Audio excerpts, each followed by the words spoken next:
Okay जी, now move towards the next type of the matrix, that one is the negative of the matrix. ठीक है जी, आपके पास कोई भी एक मैट्रिक्स है और आपने उसका नेगेटिव निकालना है, तो आप कैसे निकालेंगे उसका negative of the matrix? Negative matrix कि किसी भी मैट्रिक्स का नेगेटिव जो है किस तरीके से निकाला जाता है? 1 2 3 4 और इस मैट्रिक्स का नाम है ए। अब आपने इसका नेगेटिव निकालना है तो माइनस या यहाँ माइनस लगा लें या यहाँ माइनस लगा लें। ठीक है, तो अब आपने इसका नेगेटिव निकालना है -1 -3 -2 -4। अब ये तो वो मैट्रिक्स था जिसके अंदर तमाम की तमाम वैल्यूज जो थी वो हमारे पास क्या थी? पॉजिटिव थी। बिलफर्ड अगर हमारे पास कुछ वैल्यूज जो है वो नेगेटिव है, फॉर एग्जांपल बी आपके पास एक मैट्रिक्स है, उसकी वैल्यूज है -1 2, उसके बाद 6 and -5।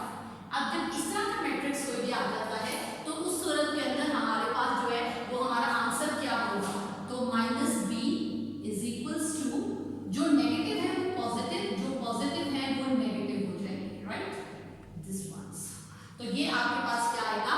Negative of the matrix. ठीक है जी, तो ये आपके पास जो थे ये तमाम के तमाम जो थे वो अभी तक जो हमने टाइप्स पढ़ी है उसके अंदर एक और है वो इंपॉर्टेंट टाइप। अब इसकी अगली टाइप जो है वो सिमेट्रिक या स्क्यू सिमेट्रिक मैट्रिक्स की है, लेकिन उस टॉपिक को मैं यहाँ टाइप को डिस्कस नहीं करूंगी, उससे रिलेटेड क्वेश्चन बनाकर मैं एक सेपरेट लेक्चर जो है वो आप लोगों के लिए अपलोड करूंगी, क्योंकि इतना सिंपल कॉन्सेप्ट है सिमेट्रिक और स्क्यू सिमेट्रिक का, लेकिन वो बच्चे उसके अंदर कंफ्यूज होकर, और मैं आपको उसमें बताऊंगी कि आप किस पॉइंट के ऊपर कंफ्यूज होते हैं या क्या चीज़ जो है वो आपकी कंफ्यूजन की वजह बनती है, तो उसके बाद जो है वो आपका कॉन्सेप्ट जो होगा वो काफ़ी हद तक क्लियर मैं कर दूंगी। तो इसको जब हम लोग क्वेश्चन डिस्कस करेंगे तब हम लोग जाएंगे इसके टॉपिक की तरफ, मतलब स्क्यू सिमेट्री के क्वेश्चन को सॉल्व करते हुए ही हम इसकी टाइप को डिस्कस करेंगे। अब हम आ जाते हैं अपना सबसे पहले डायगोनल मैट्रिक्स के ऊपर। एक और कंफ्यूजन डायगोनल और स्केलर मैट्रिक्स जो है वो भी डालता है। ठीक है, तो अब हम दोनों को साथ डिस्कस करेंगे ताकि आपको समझ आ जाए कि इन दोनों में फर्क क्या है। एक आपका डायगोनल मैट्रिक्स है और एक आपका स्केलर मैट्रिक्स है। अब सबसे पहले हम बात करते हैं डायगोनल मैट्रिक्स के ऊपर कि डायगोनल मैट्रिक्स बेसिकली जो है वो आपके पास होता क्या है। तो अगर हम डायगोनल मैट्रिक्स के अंदर बात करें तो डायगोनल मैट्रिक्स को लिखने के लिए हमारे पास डायगोनल बेसिकली होता क्या है? ये लाइन डायगोनल होगी या ये लाइन डायगोनल होगी, ऐसा ही कुछ ना कुछ होता है डायगोनल। ठीक है, तो अब हम लोग क्या करते हैं कि हम देखते हैं कि डायगोनल मैट्रिक्स जो है वो किस तरीके से जो है वो लिखा जाता है, या डायगोनल मैट्रिक्स जो होता है उसके ऊपर किस तरीके से काम होता है।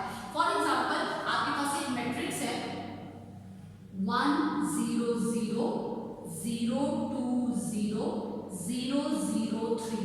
अब इसके अंदर एक पूरे का पूरा डायगोनल है जिसकी एंटिटी जो है वो नॉन जीरो होती है, तो वो आपका डायगोनल मैट्रिक्स कहलाता है। यानी इसकी तमाम की तमाम वैल्यूज जो होगी वो जीरो होगी, लेकिन एक डायगोनल वैल्यू ऐसी होगी जो कि नॉन जीरो होगी, वो आपका डायगोनल मैट्रिक्स कहलाता है। इसकी एक एग्जांपल आप ऐसे भी लिख सकते हैं A 0 0 0 B 0 0 0 C। फिर उसके बाद जरूरी नहीं कि डायगोनल ऐसे हो, ये डायगोनल ऐसे भी हो सकता है 0 0 1 0 2 0 3 0 0।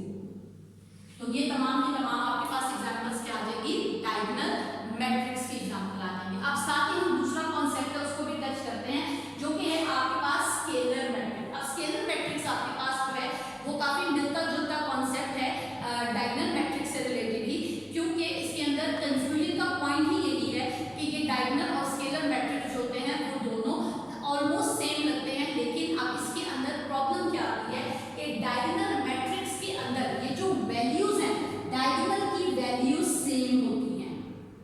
डेफिनेशन, बेसिक डेफिनेशंस जो होती हैं वो सेम है दोनों की। कि diagonal matrix is a matrix in which one diagonal entities are non zero but they are not the same, but in scalar matrix the non-zero value or the non-zero entity are all values are same. For example, अब हम इसी का अगर हम scalar matrix लिखते हैं तो 1 0 0 0 1 0 0 0 1, that one is the difference between the diagonal or the scalar. 3, again A 0 0 A, ठीक है। अब दोनों मैट्रिक्स देखने के अंदर सेम है, लेकिन फर्क सिर्फ और सिर्फ इसके अंदर इतना है कि इसकी तमाम की तमाम डायगोनल की एंटिटीज क्या होती है, नॉन जीरो होती हैं। सेम होना या इक्वल होना जरूरी नहीं है, पर स्केलर मैट्रिक्स जो है उसके अंदर ये डायगोनल की जो एंटिटीज होती हैं ये आपके पास क्या हो जाती हैं, ये आपकी कंप्लीटली सेम वैल्यूज होती हैं। तो आई थिंक अब आपको डायगोनल मैट्रिक्स का कॉन्सेप्ट भी जो है वो समझ आ गया होगा कि डायगोनल और स्केलर के अंदर क्या फर्क है। उसके बाद अगली हमारे पास टाइप है आइडेंटिटी मैट्रिक्स। ये आइडेंटिटी मैट्रिक्स क्या होता है? आइडेंटिटी का मतलब क्या है? मैट्रिसेस के अंदर हम लोग आइडेंटिटी से मुराद लेते हैं I stand for the identity matrix, और आइडेंटिटी मैट्रिक्स आपके पास क्या होता है, 1 0 0 1, that one is your the identity matrix.